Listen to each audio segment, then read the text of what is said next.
That was such a great episode. Why didn't more people listen? Sometimes I feel like, is this thing even on? Hi, my name is Neil Matthews. I too have been exactly what I just described. Wondering and wanting a second set of ears to hear my show. Well, that's when I came up with Podcast Insight Solutions, providing you insight and solutions into your show. Whether that be improving your interview style, improving your questions, getting the guests to really come alive, or maybe it's the audio. That's always a little shaky, or maybe it's the editing. I could get better at that. Well, that's where Podcast Insight Solutions comes in. I'd like to listen to your show, provide a second set of ears, and help you come up with solutions to those problem areas in your show. Right now, we're offering a free 30-minute consultation to take your show from meh to shining like a diamond.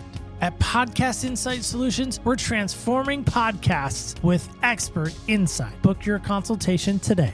Welcome home to Other People's Shoes, where every step tells a story. Get ready for an emotional journey like no other with Homecoming. Our homes are more than just a place. It's where we find safety, comfort, and connection through intimate conversations, heartfelt anecdotes, and inspiring stories. We believe that everyone deserves to feel welcomed and secure in their own home. Let us remind you of the beauty and warmth that home should bring. Other People's Shoes, where every step leads you to Homecoming. Welcome home to Other People's Shoes. As you know, I am your host, Neil Matthews. Thank you so much for coming home to us today. Boy, I have a little treat for you, but before we get to our guest, there's no better way to introduce someone than this. Here's May, quick shot, Nesbitt the catch. You gotta go down, gotta go down, gotta go down. There's the timeout call, Mac Brown, 3 seconds left. Get it to overtime or Duke will win. Kick is away, and it is good. And Duke, Carolina is going to overtime in Chapel Hill to tie the game. Snap, spot, kick is up, and we move on at 39 all. Loftus with 3 touchdown passes tonight in his second career start, trying to tie the game. Throws, end zone, no, and that's it. Carolina keeps the victory bell.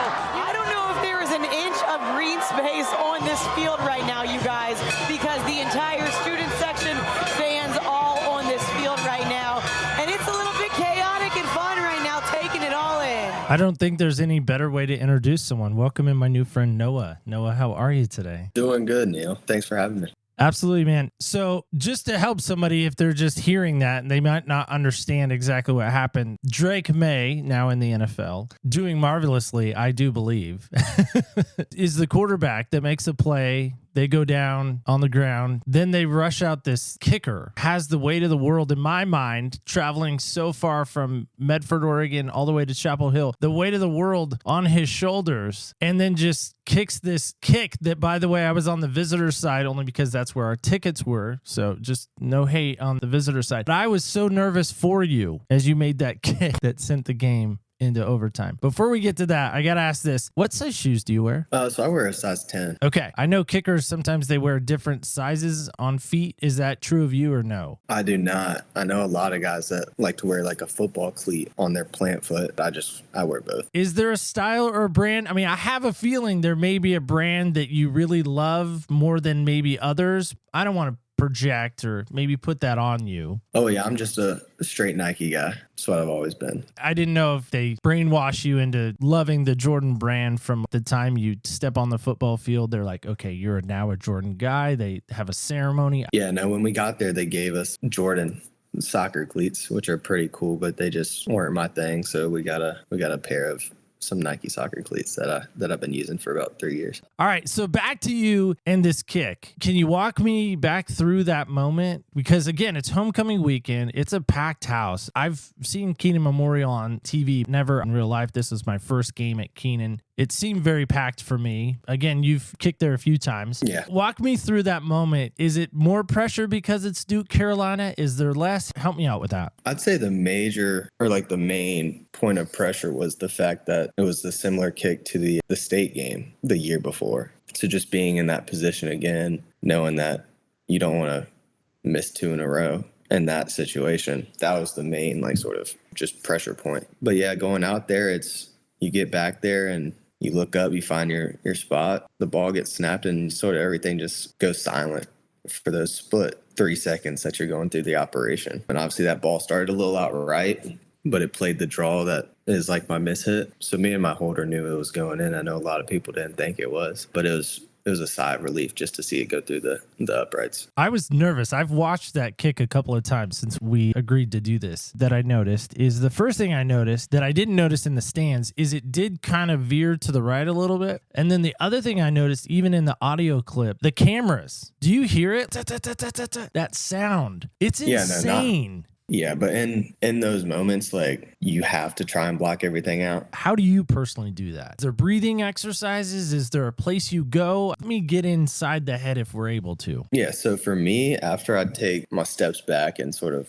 look up, I just take one deep breath, and that's right after that breath is sort of when everything just goes sort of just numb, and you're not even thinking about anything for the next 2-3 seconds. This just has to become so natural for you that you're just running through the same thing every time. So that kick happens, which, by the way, I breathed with you after that because I was equally as well, maybe not equally. There's no equal, I don't think, in that moment. But I did take a collective, like, okay. By the way, I kept thinking the whole time during the football game, as I'm on the visitor side, as I'm like, I've seen this movie before. Being the Carolina fan that I am, I've seen North Carolina basketball go this back and forth, teeter-totter, back and forth seesaw type match. I've seen how this plays out in basketball. I don't want to see it play out in football right now. Like, I can't come all this way and they lose. I cannot come all this way and they lose. You guys were, at that time, were pretty highly ranked. At that time, you guys were looking at ACC titles. I mean, there was playoff talk. There was all this implication. And I thought, Duke is not going to wreck this party for us. The other side of that was, it was homecoming weekend. Does that add any nuance to the game, or is it just another normal game? What really just added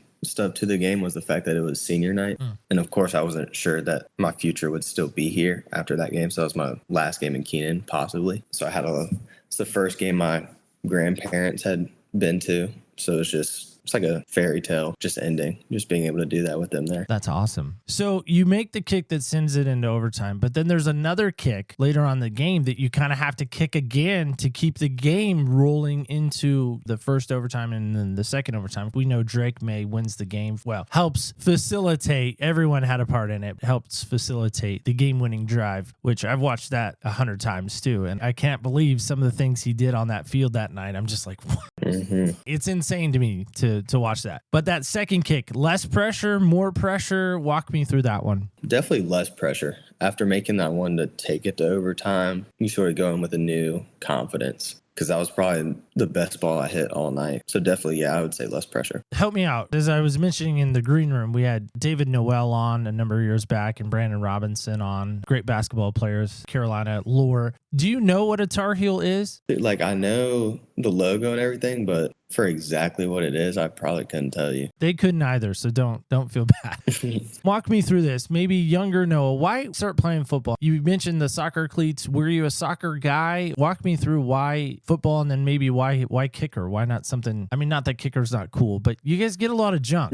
I started off, soccer was the first sport I ever played. Took on football around like 7, and that Pee Wee League, it was, a 2-point conversion was kicking an extra point, and you could get 1 point by going for it. My head coach, who was one of my good friends at the time, he was like, why don't you try to kick? And then from there, it just skyrocketed. Went to some recruiting camps and got ranked pretty high, and I was like, this is something that I think I can do in college. I played wide receiver. I played safety in high school. Had some smaller schools looking at me for that. When Carolina offered me as a kicker, I was like, this is an offer that I'd have to take. What was it about Carolina that maybe won you over? Just the proximity to home, being from Raleigh. I hate to say it, but both my parents went to State. Yikes. That was sort of my school growing up. That's the school I wanted to go to, but they never came through in the recruiting part of everything. And then obviously Coach Brown had just gotten back and they were starting to build something over here. And I was like, I think that would be something that's awesome. You don't regret not kicking for State? Not at all. Have nothing too good to say about that program. It is what it is. Is it just because of the rivalry? Listen, I've talked to, again, other athletes in the past. There almost becomes this chip on your shoulder. I've heard NFL guys say it. I've heard NBA's guys say it, hey, you're going to regret not taking. When you see me do something successful, you're going to look back and regret that choice. It's definitely more the rivalry. Just being a fan of state growing up, I guess it wasn't the best feeling to not be able to go there because you wanted to say that was like your dream school growing up. I'm super happy where I'm at now and I can't complain. Do you have a favorite Carolina moment since you've been at school? The national championship run, I would say, was a great time on campus. All would just go and watch the game together, and just watching them make that run was pretty cool. I was watching it out here. Oh, wow. I never missed a game during that run. I'm not proud of this moment. Okay, listen. No, I need to tell you this. I was not very proud of this moment. When they beat Duke in the Final Four, I may or may not have double flipped off Coach K. I might have said some very not maybe church-like things that maybe came out of my mouth in the form of you're the devil and I wish maybe die. I mean, I don't know if I said that. Is that allowed as a Carolina fan, do you feel like? Maybe not to that extreme. Should I have done maybe different things differently had we had that opportunity again? With the situation, I can completely understand it. I think that was one of the craziest games and just craziest finishes that I've seen while I've been here. I wouldn't say it's not a bad thing. Do you know any of those guys that were on that team? Not really. We've seen each other out a couple times. We're not like close friends. You're not the number one fan of Armando Baycock's like fan club or fanboy club?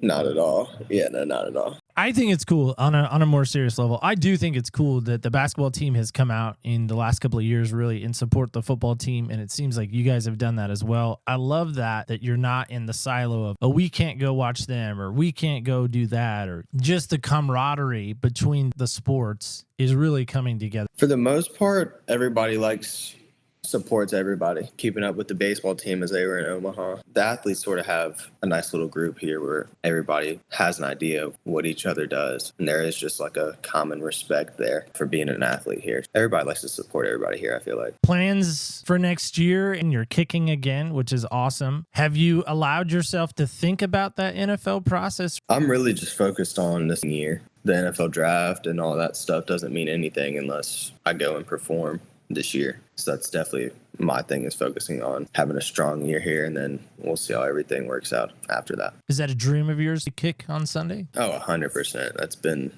the dream since I started playing football. Is there any kickers you look at and you're like, oh man, that guy I really like, I want to kick like him, I modeled a little bit of what I do after him? Justin Tucker's just so automatic. And we had a talk with him I want to say a year or two ago, just about mindset. So that was super cool. And then also Matt Gay, his form is so smooth and so just butter. It's something that I look towards and watch some of his training stuff to help implement into my game. Why do you think kickers get a bad rap in your mind? They're not the famous celebrity quarterback would be, and they're maybe not divas like I feel like wide receivers are, and they're not pushing people down like the O-lineman. They're not trying to take your head off like a linebacker or a safety, and they're not maybe as flashy and as dancy as a corner. It feels like kicker's still that lonely kicker. I think the main thing is people see it as you only have one job, and that's to kick the ball. But they don't truly understand how little of the margin of error is so little that it's a lot more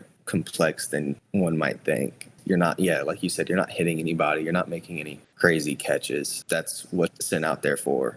And as a kicker, you only have so many opportunities during a game where if a receiver drops a pass, the next play they can go and score a touchdown and everybody forgets about it. But with being a kicker, you have about like 4 to 5 opportunities a game. So you mess one of those up, that's all people are going to be thinking about. I think about that quite often. I've been a Seahawks fan for a long time, but we had, trying to think of his name, Steven Hauschka for a lot of years, John Casey. I'm trying to think of the guy they got now. Dixon. No, that's not his name. Jason Myers. Jason Myers has been there, and then their punter, who's from Australia. I was trying to think of his name. Yeah, Michael Dixon. Yeah, it was Dixon. Okay, I was right on that. I thought I was, but then I was like drawing a blank in the moment. All those guys, they seem to be a little quirky. They seem to be a little different.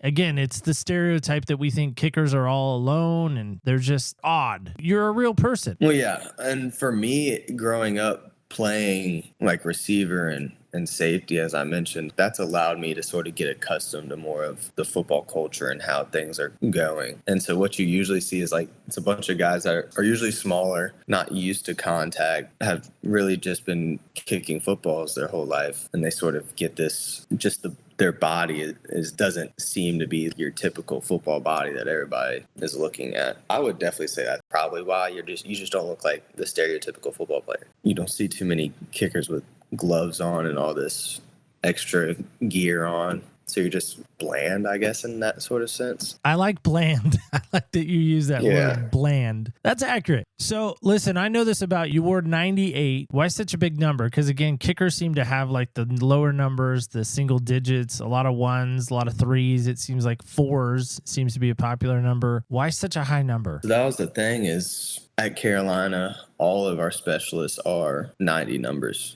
Except transfers. If you transfer in, if you come in, you're a 90 number. And obviously that's different in the NFL where you're supposed to wear a single digit number. So I didn't choose 98 per se. Also, out of all the 90 numbers, it's my favorite. That's what I would say about that. Why 98? If you got to choose, like if I give you the pick of the litter, you get first pick in the draft of jersey numbers, what number are you taking and why? Probably 4. 4 was the number I wore all throughout high school. Couldn't really give you a good reason why.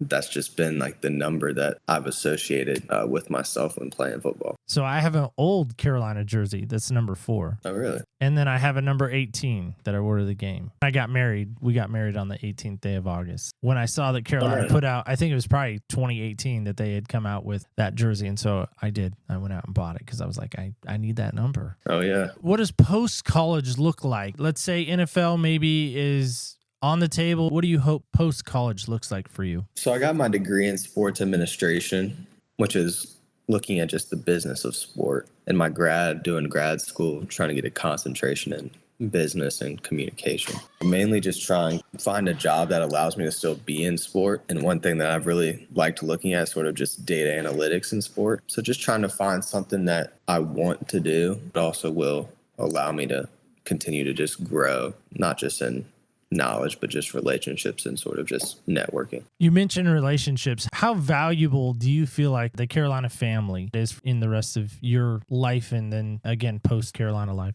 I think it's huge. There's so many successful people that have gone to Carolina and that support Carolina athletics. So just continuing to sort of, I'd say, use just the platform that I have to help grow my network, but also hopefully be able to do the same thing for kids that are in my position one day as well. You mentioned kids. Is it surreal for you if fans come up after the game and want an autograph or want a picture? What does that moment feel like for you? Yeah, it is. It's crazy. Just trying to put it all together that's people want like my signature. And especially like growing up, all you wanted was football player signatures. And now you're the dude giving out signatures. So it's a pretty cool, just a cool experience. And it's such a blessing. Even grown men sadly want your picture. Hey, everybody that supports Carolina football can get an autograph. That doesn't bother me. I do remember after the game, the rush of the field, one of my favorite moments. By the way, so when I went out there, it was my first Carolina football game. I'd never been to Chapel Hill. I was born actually in Camp Lejeune, North Carolina, so in Jacksonville. 4 days there. So we went to the Carolina football game Saturday night, woke up the next morning and went to the basketball game. They were playing Lehigh. We went to that. Smith Center, first time I'd ever been to the Smith Center. Got to meet Coach Williams, got his autograph. Talk about, again, grown man, not opposed to a little kid. I wish I had a little kid with me. It might have made the Roy Williams thing a little easier than a grown man standing in line with the jersey. By the way, it is a number 4 jersey. RJ Davis's, as I call it nowadays. There have been a lot of great 4s that have been through there. Oh, but yeah. it actually sits right above me right here. So that moment, again, to ask someone for their autograph, to take a picture with them, it's such a special moment. Do you remember that first time for you? And you're like, is this really happening? Well, yeah, because I had signed some autographs before. The Duke game was really when it came like full circle, and it seemed like I couldn't go anywhere without someone wanting a picture or an autograph. And for me, it brings a lot of joy to me just knowing that people want that. And like I said, it's a blessing to be able to do that. And if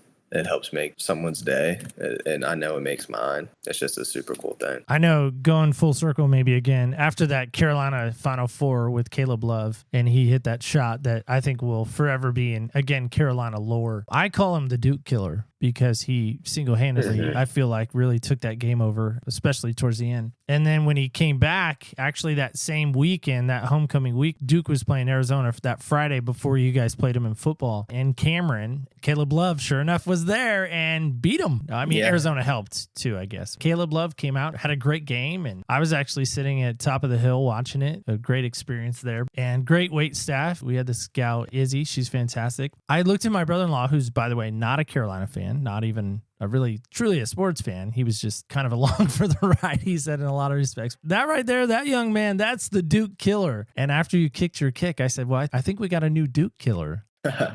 Name on. How does that fit? I don't know. Caleb Love's had a lot more Duke moments than I have, but maybe one day. I don't know, man. That kick was still pretty awesome. I wonder about this for you. What keeps you grounded? What keeps you centered? It sounds like you have great folks, that really love you, and maybe they don't love you as much because you went to the rival, but I'm sure they still love you. I'm teasing, of course. But what keeps you centered? What keeps you motivated and going, do you feel like? Definitely my family and just my faith. Those were the two things that I turned to after that loss against State, because that's when times really got hard. Felt like I was at rock bottom. So yeah, just my parents and trusting in God and his plan for me. That's what's has allowed me to sort of keep my mind on right and just live out this life that he's created for me. So you have a lot of love for the guy they called Jesus, huh? Oh yeah, sure do. I love hearing that too. Help me understand this.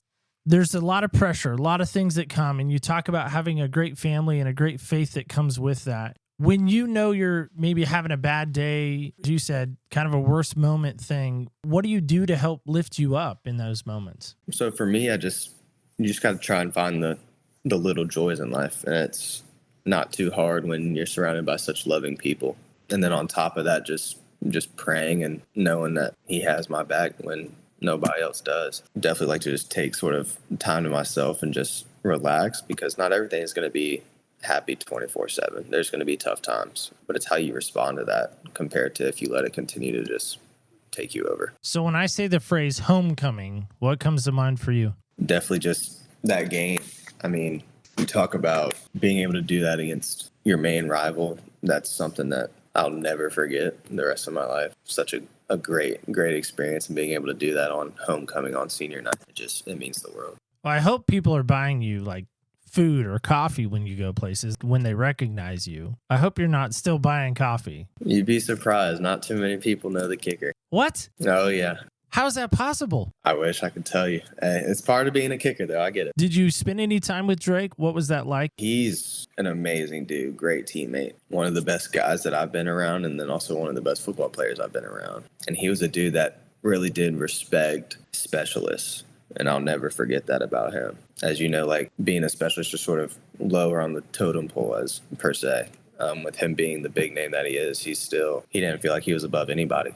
And just the relationship that we had, cool to be able to just hang out and be friends with that guy and not just be about football. Great guy. So again, that Carolina trip, I was out by the bell tower and you guys walk by, and I think that's cool. A lot of high five, no autograph signing. It seems like you guys, again, on the mission, like ready to go. Like you're going into battle. That's what I imagine, like the Spartans unite going into battle. I was standing there again with my brother-in-law, and Mac Brown came by and high-fived me, and then he patted me on the stomach. I'd like you to tell Coach that I've been working on my abdominals. I've been doing some running drills. I will. If you guys need a quarterback this season, like let me know. I'm 6'3". I'm like 2.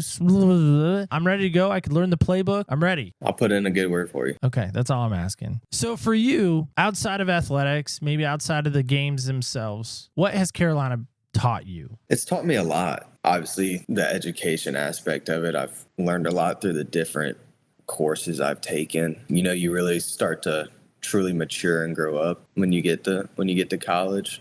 Living in a house with 3 other guys, and you're having to pay bills and watch the water and the keeping lights on and stuff. Like, it makes you sort of get into your dad mode at times. So I'd say that's the majority of stuff, is just learning how to start to adult. And also with football, you're just on such like a set schedule. You have to be on time to everything. So just having sort of that structure in my life has taught me a lot. So if a high school senior is listening to us right now, which, by the way, I have one of those in my house, what advice would you give to a high school senior at this moment? Don't be afraid to go out and make friends. There's so many different types of people that go to college. Like, there is a group for you. And I was lucky to have my football group when I came in, and I know a lot of kids don't have that. Find your group, find people that you enjoy spending time with, and then once you have like sort of a core group, all those groups expand into other groups of people and just continue to grow friendships and find people to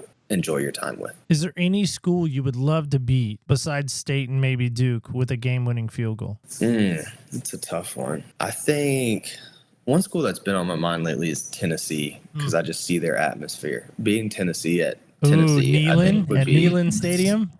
Yeah, that'd be so cool. That's a sea of orange, and maybe I'm a little bitter right now still from the Omaha debacle. No, yeah, that was a tough one. I can't stand those guys. I can't stand Florida State. I do remember a number of years back, Carolina went down there. I can't remember the guy's name, but he was a kicker, and he won. Nick Weiler. Yeah, there it is. He had the longer hair, by the way, so maybe you could grow yours out for us, Noah. I don't know. It's fine. Your hair looks good. It's on point. But remember, he did the chop, and then he did the cutthroat. I think he did. That was amazing. Help me with this again. If you could imagine your home and maybe what your life wants to look like and be like, and maybe some attributes and some traits that you're like, you know what, these things are definitely going to be in my home. Maybe when marriage is on the table and kids are running around and all those things. What do you want your kids and your family to see in you? I think the biggest thing is I want them to see me as the leader, whether it is a relationship or being a father, just being able to lead and sort of pave a path for my kids and give them the life that they deserve. I know my parents, my father's done a great job doing that. And so the least I could do is apply that to my family one day. Do you have a favorite dad moment? After that Duke game was a top moment for me. I felt like I saw him and all the emotions just hit me right then and there. So that's one I'll never forget. You have to help me with this then. Was Dad wearing Carolina gear at that game? Yeah, he was. He always wears. He's actually here right now. What were you wearing at that game? Yeah, he's wearing some a little blue polo and the Carolina hat. All right, I just wondered because I've heard State people can't wear light blue, like it's in their DNA. I changed their mind when I converted. No, man, I seriously, I wish you great success, not only on this season, but in life, man. You seem like a really good, genuine dude. It seems like you come from really great parents. I mean, maybe they made poor choices in college of obviously not choosing the right college. So hope they can hear me on that, Dad. Love you. I love that you've come great in a humble beginning, and that humbleness is definitely coming off you. So I just acknowledge that and tell you I appreciate you in that. Well, thank you, Neil. Well, I will give you one last thing. If you could meet Coach K, Christian Laettner, or JJ Redick, which of those three would you want to meet and maybe play one-on-one with? I don't know how your basketball skills are. Since you are not very good. People say you're still a basketball school, so maybe you can dispel this with them right now. Like, listen, we're more than just a basketball school. We actually have a football team too. So for that question, I would say Christian Laettner. I think his mentality, like you talk about a killer, like he was a killer. And just that game-winning shot he made from like the free throw line was one of the craziest things I've seen. So I think it'd be cool to just meet him because I know his mentality is insane. You shouldn't have been in that game, right? Well, what was it? He stepped on the dude, which is such a Duke thing, by the way. No, I agree. But it's also, it's like that happens. He gets away with it, and then he goes and ends the dreams of the people on the other side. For Kentucky everywhere. Yeah. And that's the problem. That's a Duke way of playing basketball. I don't care what they say. That is a Duke way of playing basketball. They're dirty. They're gross. They're yucky. Well, again, Noah, thanks so much, man. I appreciate this. I appreciate you. Again, good luck on this season. Good luck in life. I look forward to seeing you make some more kicks. But again, who's the better kicker? Maybe you or Dad. I'll end with that. Definitely me. There's no question about it right there. He knows it too. That's awesome, man. Appreciate you a lot. Thanks so much. I appreciate you. And again, I look forward to seeing what you do, man. Oh, yeah. Thanks for having me, Neil. All right, guys and gals, kids and campers alike. That is it. That is all. That is our show today. Now, listen, I get it. Okay. It is my show. I can have on whoever I want. I can invite anyone over I want to. I can. It's my house. It's my show. My rules. That was fun for me. I'm sure you could probably tell that. So going back to that Duke game, on November 11th, by the way, 11/11, so make a wish right now. The capacity crowd that night, they estimate, was at 50,500 people. And the man goes out there cool as the other side of the pillow. Game-tying field goal. That's a lot of pressure. But you know what I loved about what he said? By the way, young man there. What I loved about what he said, that young man, is where he came from. The humbleness. Talking about mom and dad. Talking about his faith. Talking about why he does what he does. Talking about the bad days that happen and where he gets his centeredness back to him. And to me, phenomenal. So I'm wondering about that for you right now. When you think about coming home and building the home that you want to have, what does that look like? Maybe right now you're listening as a dad, as a mom, or maybe as a future dad or future mom. And you're like, you know what? I want a home and a life that's better than I have. Isn't that the goal of all of us, right? We look at our parents, we look at where we grew up, and we're like, we're going to do it better. And then we don't. Don't be the don't today. Be the do. Don't be the don't. Be the do today. Let me know if you can do that today. You can let us know on our socials at OPS Podcast Show on our Facebook, Instagram, and Twitter. You can also let us know on our website. We have a connections page there, and you can even leave a voicemail there, and that's opspodcast.com. And with that said, as we get out of here for one more week, we will be right back here next week. And don't forget this. Don't forget before we go. Remember, when you walk in other people's shoes, you really do get a different perspective on life. Thank you so much for listening. Stay tuned again until next week when we walk in other people's shoes.